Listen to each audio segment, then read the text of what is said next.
Let us see. Oh.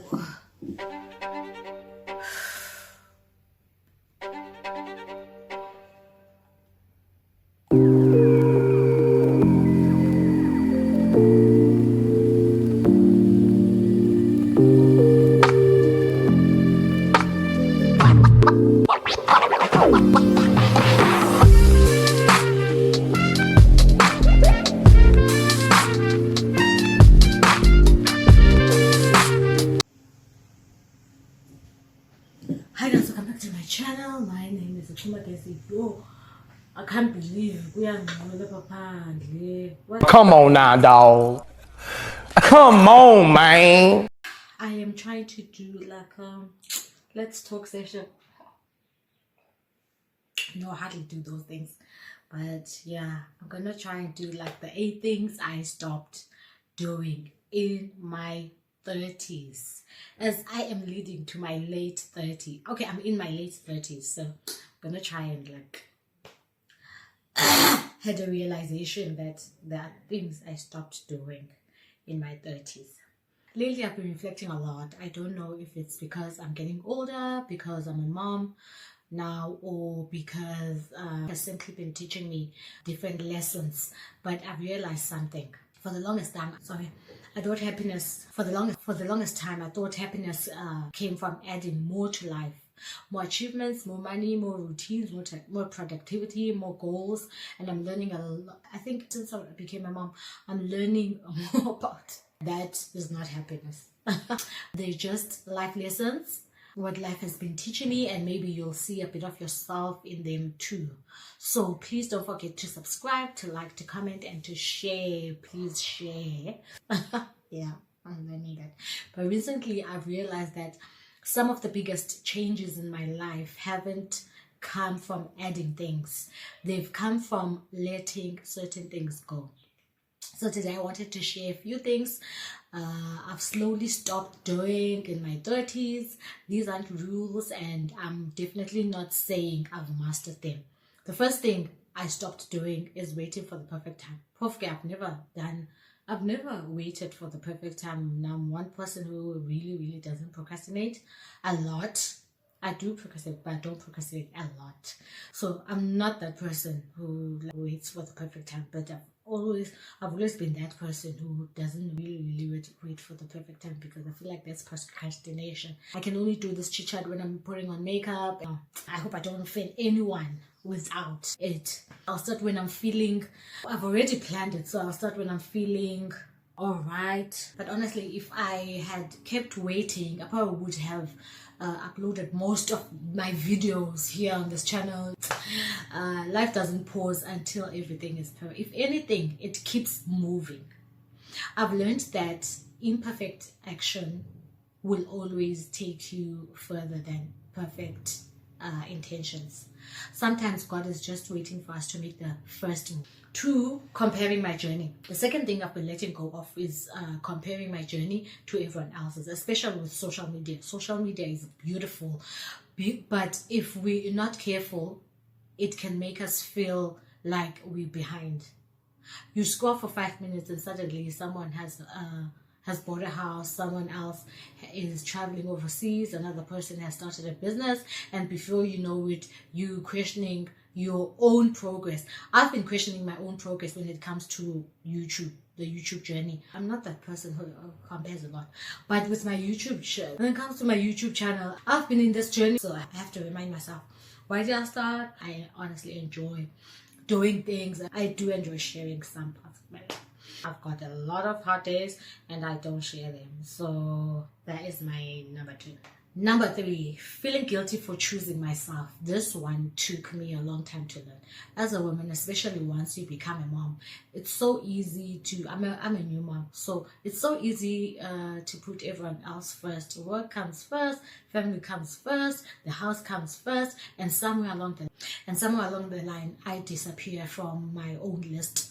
I used to feel guilty for going to gym, buying myself, still working on that, buying myself skincare, reading a book, even sitting quietly with a cup of coffee, like choosing me, even watching like a series even watching like a series and just enjoying my time.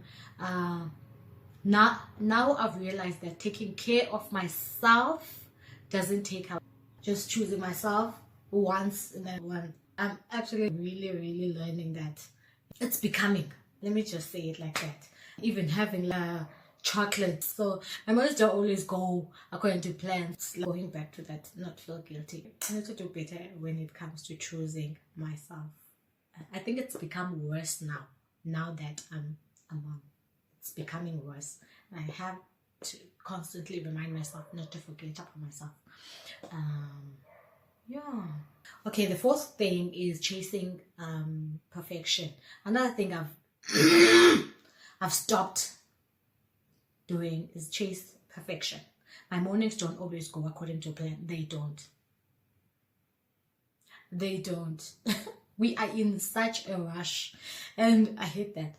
We are in such a rush when it comes to when it comes to my mornings. Actually, I'm in such a rush with my son, because I need to prepare for myself, to prepare him for crash, and then we need to like leave on time, and then I have to get to work on time. So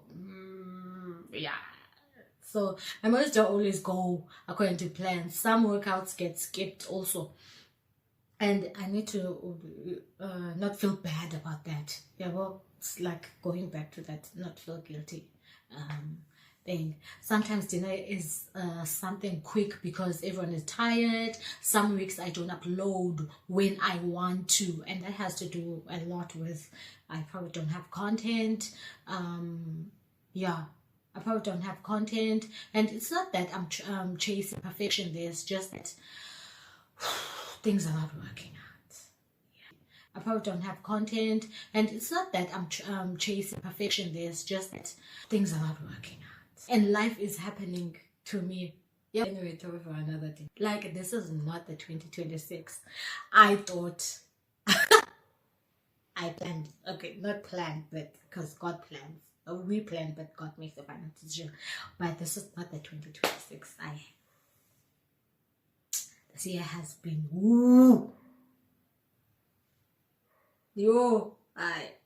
anyway, talk for another day. But like, I don't want to dwell in like negativity also. So I used to see those moments as failure. Now I just see them as part of life. You know, I realized that consistency doesn't mean doing everything perfectly.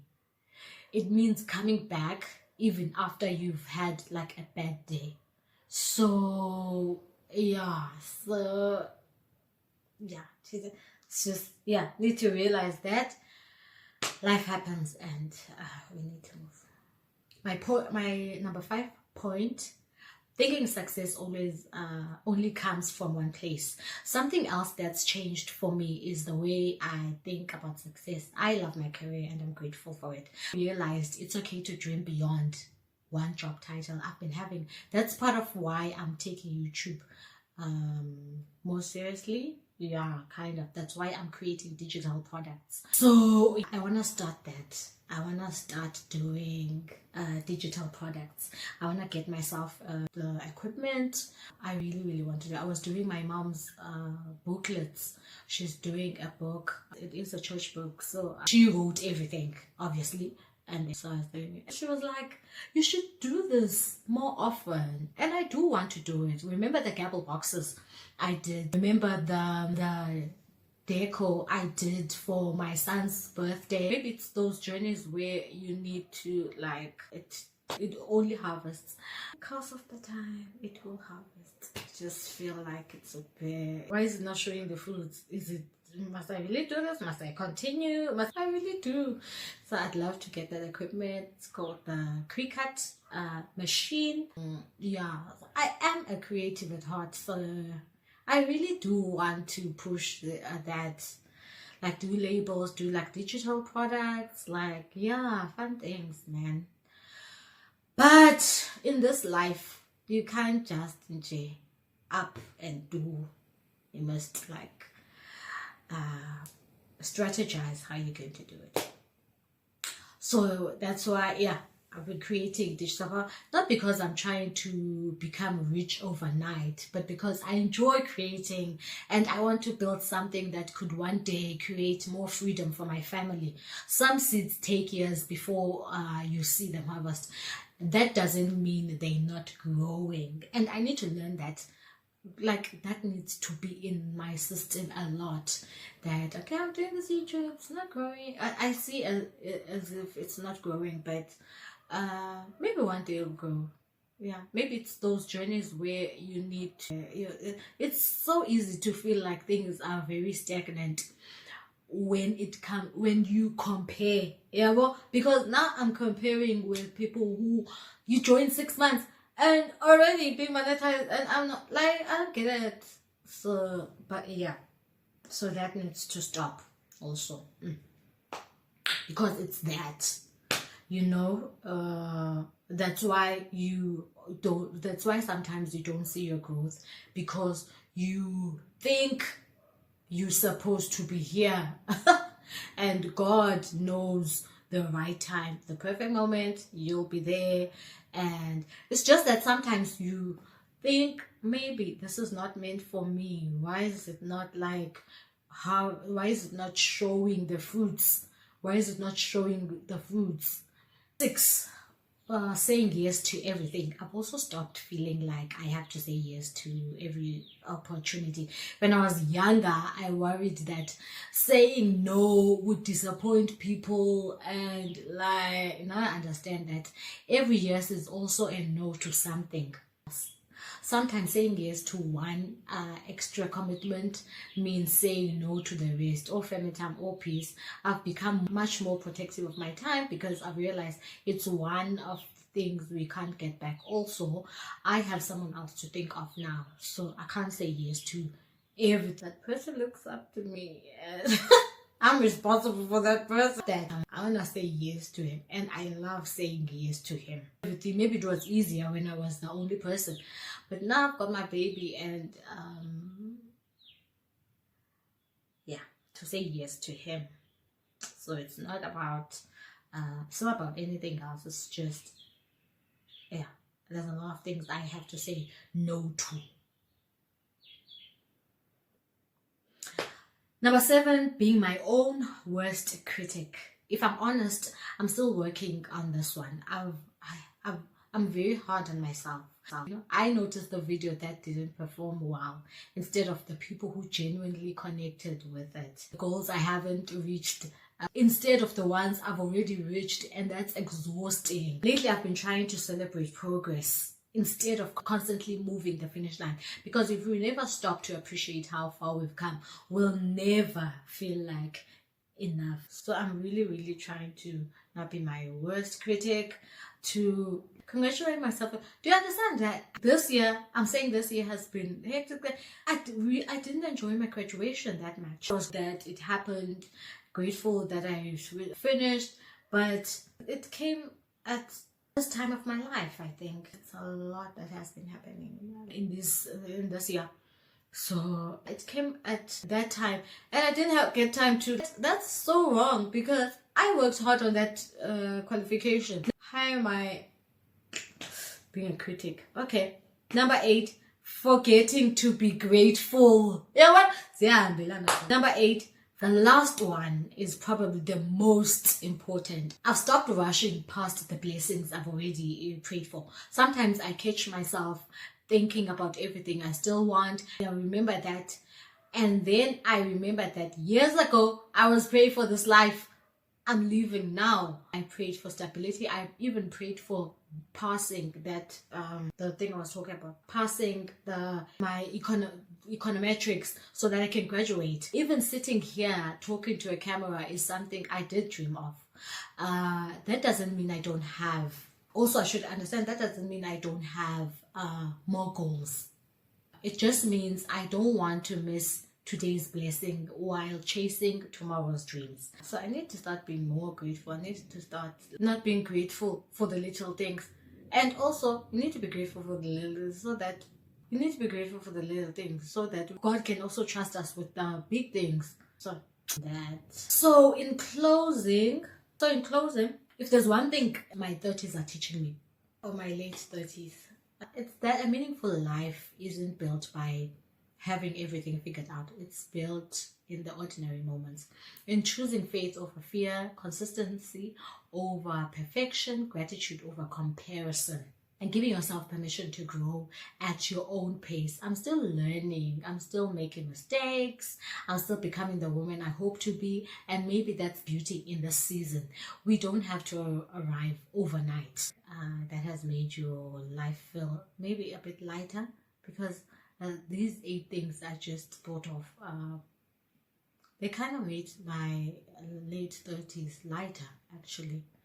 Yeah, I've realized most things. I've really stopped most things. So yeah, I'm still working on most things. So thank you so much for spending time with me. I hope you enjoyed. Till the next video. I promise it will be fun. It will be more fun than this serious talk.